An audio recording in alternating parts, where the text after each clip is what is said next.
नमस्कार, जोहार। स्वागत करता हूं आप सभी का आपके अपने YouTube चैनल आजाद जेपीएससी अकेडमी पर। तो जेएसएससी सीजीएल 2022 का फॉर्म एडिटिंग डेट आ गया है 26, 27, 28 मार्च। ये 3 दिन आपके पास है। जो भी फॉर्म में विसंगतियां या त्रुटियां या आपके द्वारा जो भी गलतियां हो गई है या कैफे में कोई गलती हो गई है तो वो आप सुधार सकते हैं। साथ ही साथ हाई स्कूल टीचर का बड़े पैमाने पर 14,000 लगभग वैकेंसी बहुत जल्द देखने को मिलेगा। इसके लिए भी तैयारी बहुत जोरों शोरों से चल रही है। दोनों बात बताता हूं। सबसे पहले मैं सीजीएल को बताता हूं। देखिए, सीजीएल का फॉर्म एडिट डेट है 26, 27, 28 मार्च, 3 दिन। तो जो भी आपसे गलतियां हुई हों, आप गलती किए हो, कैफे वाला किया हो या किसी कारणवश भूलवश आपके सर्टिफिकेट में मार्क्स कुछ और थे, सब्जेक्ट्स कुछ और थे, वो एडिट कर लीजिए। ध्यान दीजिएगा, कुछ चीजें मैं बताता हूं, वो क्या क्या और कैसे एडिट करना है ना, क्या क्या और कैसे एडिट करना है। देखिएगा क्या क्या एडिट करना है। सबसे पहले तो एक चीज मैं बता देता हूं, सब्जेक्ट संबंधित जो भी लोग लिखे हैं ऑल, जैसे आपसे पूछा गया मैट्रिकुलेशन में सब्जेक्ट, इंटर में सब्जेक्ट, ग्रेजुएशन में सब्जेक्ट, ऑल मत लिखिए। ऑल का मतलब बहुत सारा होता है, ऑल मत लिखिएगा। उसमें सब्जेक्ट का नाम, जैसे हिंदी है तो HIN या HN जो भी आपका सर्टिफिकेट में लिखा हुआ है, HIN भी लिख दीजिएगा, चलेगा, कोई दिक्कत नहीं होगा।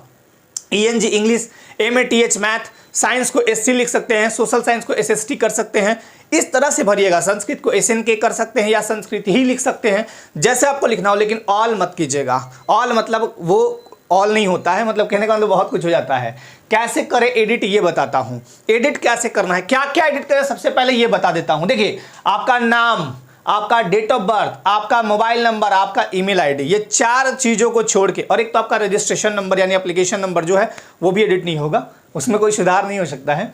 बट नाम, date of birth, mobile number, email ID को छोड़ के आपको लगता है कि मेरे फादर्स नेम में गलती है, मदर्स नेम गलती है, सर्टिफिकेट में जो मार्क्स था वो गलती भरा गया है, एड्रेस, कॉरेस्पोंडेंस एड्रेस और परमानेंट एड्रेस भर दिया है गलती, या कुछ गलती हो गया हो, वो सुधार सकते हैं। ठीक, जिनका भी सर्टिफिकेट्स नहीं बना था और वो पहले फॉर्म भर चुके थे और बाद में बन गया, लेकिन देखिए एक बार आयोग से आप लोग पूछ लीजिएगा। आयोग से मेरी बात हुई तो उन्होंने साफ साफ कहा कि 3 मार्च तक जिनका भी सर्टिफिकेट बना है वो आप एडिट करके डाल सकते हैं, लेकिन एक बार आप लोग भी अपने स्तर से बात कर लीजिएगा।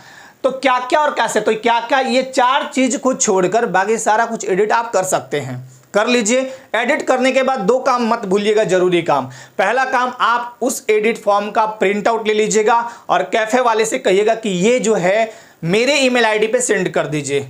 बहुत सारे अभी अभ्यर्थी ऐसे थे जो 2015-2019 में शामिल थे, उनका रजिस्ट्रेशन नंबर नहीं मिल रहा था।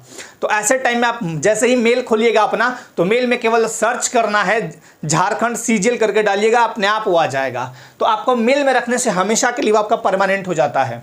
कैसे करें एडिट, सबसे पहले आप देखिए 2 तरीका है। एक तो है कि आप खुद से कर लीजिए लैपटॉप पे बैठ के या मोबाइल में डेस्कटॉप व्यू करके, लेकिन मैं सजेस्ट कभी नहीं करूंगा कि मोबाइल में डेस्कटॉप व्यू करके भरिए। आप भरिए फॉर्म बहुत सावधानी से, मतलब एडिट करिए। दूसरा है कि कैफे में जाके, कैफे में भीड़ रहती है, रुक के रखिएगा उसको, बोलिए कि 10 रुपये ज़्यादा ले लो, मेरा फॉर्म मुझे दिखा के तब सेव करना। कहने का मतलब हड़बड़ी में मत भरिएगा, आराम से बिल्कुल जो एडिट करना है कर लीजिएगा। तो एडिट कर लीजिएगा। सबसे पहले आपको साइट पे जाना है jssc.nic.in। उसके बाद आपका खुलेगा ये एप्लीकेशन फॉर्म। तो एप्लीकेशन फॉर्म पे जाइएगा, मतलब ऑनलाइन एप्लीकेशन वाले पे जाइएगा, कॉलम पे ऑनलाइन एप्लीकेशन वाले पे जाने के बाद आपका क्या होगा, वो पेज खुलेगा। उसमें आप एप्लीकेशन नंबर, पासवर्ड यानी जो डेट ऑफ बर्थ वगैरह जो भी डाला है, कैप्चा डालिएगा, खुल जाएगा। फिर एडिट करके सेव एंड नेक्स्ट कर दीजिए, हो गया, काम खत्म। यदि एक सवाल यहां उठता है कि सर जी बहुत बड़ा प्रॉब्लम है, बहुत बड़ा इशू है ना, यदि नाम फॉर्म और सर्टिफिकेट में सेम नहीं है तो क्या करें। आपको आयोग ने, देखिए क्या क्या, साफ साफ समझ लीजिएगा। और आप लोग भी हाई स्कूल टीचर वाले जो हैं, इस चीज को बहुत अच्छे से समझिएगा, क्योंकि आप दोनों का एग्जाम कौन लेगा, जेएसएससी लेगी। जेएसएससी डॉक्यूमेंट वेरिफिकेशन के टाइम आपसे पूछे कि आपका नाम क्या है। जैसे मान लीजिए किसी का नाम है सुरेश, देखिए मैं लिखता हूं SURESH, और शर्मा जी है ये SHARMA, ये है इनका एक्चुअली नेम। इनका नाम मैट्रिक में तो है, इंटर में इनका भाई साहब का नाम हो गया है, इंटर में SURES, और शर्मा ही है, या मान लीजिए इसमें भी कोई त्रुटि है तो ये सुरेश और ये सुरेश में अंतर है। तो आपको करना क्या है कि मैट्रिकुलेशन वाला जो आपने नाम डाला है वो ठीक है, बाकी आप इंटर का, ग्रेजुएशन का बाकी सुधारवा लीजिए, है ना। बहुत सारे अभ्यर्थी, बहुत सारे स्टूडेंट्स मैसेज, फ़ोन, कॉल सब भी करते हैं। मेरे पास बहुत सारे ऐसे मामले आए हैं, मैंने कईयों का ठीक करवाया। तो देखिए, अगर ये सब इशू है तो आप इस सर्टिफिकेट को सुधरवा ही लीजिए। कुछ स्टूडेंट्स का या कुछ अभ्यर्थी का ये कहना था कि सर एफिडेविट दे देंगे तो नहीं हो जाएगा। देखिए, एफिडेविट देना ना देना वो आयोग पर निर्भर करता है। आयोग अगर एफिडेविट से मान जाती तो इतना लंबा ही लफड़ा ही नहीं होता। जानते हैं आयोग लास्ट में क्या करती है, आपका थोड़ा सा मिसमैच रहेगा ना, आप फाइनल सिलेक्शन में गड़बड़ कर देती है। एक स्टूडेंट का है हाई स्कूल टीचर, जब उन्होंने दिया था पिछली बार वाला, या मेरे ख्याल से जेपीएससी दिया था, हाई स्कूल टीचर या जेपीएससी, यही दो में से कोई एक था। उनका क्या हुआ था कि फॉर्म में उन्होंने क्या भरा था, जैसे ऑनलाइन फॉर्म भरा था, उसमें उन्होंने लिख दिया था कि निर्गत किससे है आपका आवास प्रमाण पत्र, उन्होंने लिख दिया था कि ये सीओ से, और उनका प्रमाण पत्र निर्गत था एसटीओ से, उसके लिए उनको हटा दिया गया। बहुत सारे ऐसे मामले आते हैं। तो देखिए ध्यान दीजिए, सुरेश शर्मा है, तो अगर यहां पे दो चीज समझ लीजिए, अगर आपका नाम फॉर्म में और सर्टिफिकेट में सेम नहीं है तो या तो सर्टिफिकेट को सुधरवाइए, फॉर्म में नाम अब तो चेंज नहीं होगा क्योंकि नाम चेंज होगा ही नहीं। तो जो नाम आपने फॉर्म में डाला है वो आपके कोई ना कोई सर्टिफिकेट में होगा, उसको बेस मान के बाकी का सुधरवा लीजिएगा। ये काम जरूर करिएगा। और कभी भी हड़बड़ा के फॉर्म को एडिट मत कीजिएगा, बिल्कुल आराम से, दिन आपका है, बहुत अच्छे से करिएगा। 10 रुपए ज्यादा खर्च कर दीजिएगा, कैफे वाले को बोलिएगा 10 रुपए मैं तुम्हें ज्यादा देता हूं, मेरा फॉर्म एकदम बढ़िया से एडिट होना चाहिए, एकदम आराम से धैर्यपूर्वक देख के, पहले देखिए समझिए, हाँ ठीक है नाम ठीक है, डेट ऑफ बर्थ ये ठीक है, हाँ चलो। एक सवाल आपका बहुत सारे लोगों का कॉमन आ रहा था मेरे पास कि सर एड्रेस यानी परमानेंट एड्रेस और कॉरेस्पोंडेंट एड्रेस में बताइए क्या। तो देखिए, परमानेंट एड्रेस जिससे भी आपका बना हुआ है, मतलब रेसिडेंशियल सर्टिफिकेट या जिस आधार पे आप जाति वगैरह बनवाए हैं, जो आपका परमानेंट एड्रेस है, मैं रेसिडेंशियल की बात करता हूं, रेसिडेंशियल सर्टिफिकेट आपको सीओ स्तर से, एसडीओ स्तर से या डीसी स्तर से निकाले हैं आप, तो वो आपका परमानेंट एड्रेस हुआ। तो परमानेंट में आपको वो डालना है। वर्तमान टाइम में अगर आप कहीं और रहते हैं प्रेजेंट में, तो वहां का दे सकते हैं, नहीं तो दोनों सेम कर दीजिए, उससे कहीं कोई दिक्कत नहीं है। जब आप वेरिफिकेशन में जाएंगे तब भी आपको एक फॉर्म दिया जाएगा और आपसे पूछा जाएगा कि अभी आपका वर्तमान पता अभी क्या है, तो आप दे दीजिए जहां रहते हैं, उससे कहीं कोई दिक्कत नहीं होगी।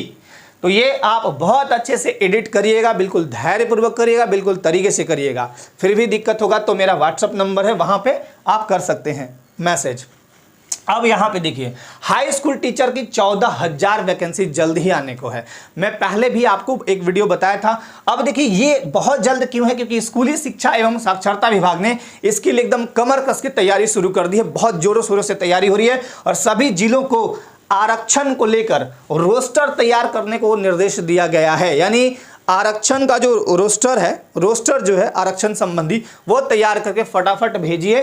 और फटाफट भेजने के बाद आपको पता है कि नियमावली भी बनकर रेडी है, लगभग पूरा रेडी है लगभग।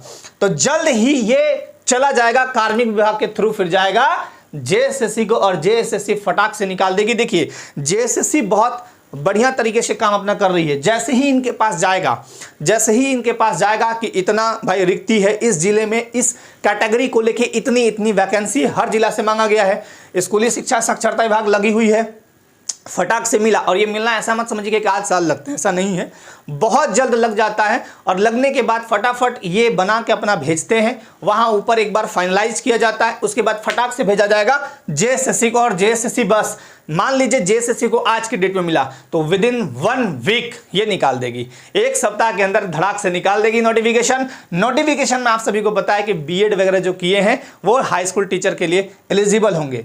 एक वीडियो में इसका एकदम सेपरेट A to Z बातें, उसमें जितनी भी, चाहे लंबी वीडियो हो जाए, जितनी भी बातें उसमें होंगी, हाई स्कूल टीचर कैसे निकालें, कैसे क्या क्या क्राइटेरिया है, क्या इसका ये है, क्या सब्जेक्ट कॉम्बिनेशन है नहीं है, कौन कौन लोग फॉर्म भरेंगे, क्या, हाँ एक चीज और इसमें भी नियम है कि 10th और 12th झारखंड के मान्यता प्राप्त संस्थान से होना चाहिए। कहने का मतलब कि झारखंड के भौगोलिक सीमा के अंदर जो भी 10th 12th किए हैं वही इस फॉर्म को भरेंगे, लेकिन ये केवल जनरल कैटेगरी के लिए है। बाकी जो भी आरक्षण से आच्छादित है उनके लिए ऐसा नियम बिल्कुल नहीं है। आरक्षण से आच्छादित में कौन कौन आते हैं, ईडब्ल्यूएस बनता है केवल जनरल कैटेगरी, मतलब सवर्णों के लिए, मतलब जनरल कैटेगरी में जो भी आते हैं उनके वो बना सकते हैं ईडब्ल्यूएस सर्टिफिकेट, तो वो आरक्षण का लाभ ले रहे हैं, तो उनके लिए जरूरी नहीं है। दूसरा आपका है BC1 BC2 आरक्षण का लाभ ले रहे हैं, आपके लिए भी जरूरी नहीं है कि 10 12 यहीं से होना चाहिए, कहीं से कर लीजिए, कोई दिक्कत नहीं।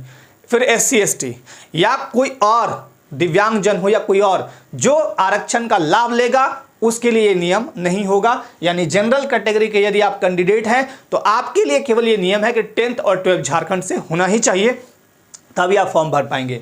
जल्द ही इसका नोटिफिकेशन देखने को मिलेगा, तैयारी में बिल्कुल लग जाइए। जो जो सब्जेक्ट है, जिस सब्जेक्ट से आपने ऑनर्स कर रखा है वो सब्जेक्ट थोड़ा थोड़ा अभी से पढ़ते रहिए। और एक चीज़ और बता देता हूं, अगर कुछ भी समझ में ना आए तो एक लुसेंट बुक उठाइए और उसको धीरे धीरे पढ़ना स्टार्ट कीजिए, जो उसमें आपका सब्जेक्ट हो। जैसे मान लीजिए कोई साइंस में ग्राउंड का है, फिजिक्स है, तो उसका फिजिक्स पार्ट पढ़ लिए, या आप साइंस वाला लुसेंट ले लीजिए, फिजिक्स पढ़ लीजिए उसमें बढ़िया से, फिजिक्स केमिस्ट्री मैथ वगैरह थोड़ा बहुत सॉल्व कीजिए। चलिए, अब जो आर्ट्स वाला है, जैसे कोई पॉलिटिकल साइंस वाला है, तो वो भारतीय संविधान राज्य व्यवस्था पढ़ लिए, साथ ही साथ हिस्ट्री पढ़ लिए। हिस्ट्री वाले हैं तो हिस्ट्री और पॉलिटी पढ़ लिए। तो इस तरह से आप पढ़ते रहिए। अभी से क्या होगा कि थोड़ा थोड़ा पढ़ने के बाद आपका बेस मजबूत होते जाएगा। तो जैसे ही कोई अपडेट आता है, कोई और सूचना मिलती है, मैं आपको अपडेट करूंगा। ये वाले लोग बहुत अच्छे से फॉर्म भरिएगा, मतलब एडिट करिएगा। कोई दिक्कत परेशानी हो तो एक बार ऑफिस में कॉल कर लीजिएगा, ठीक है।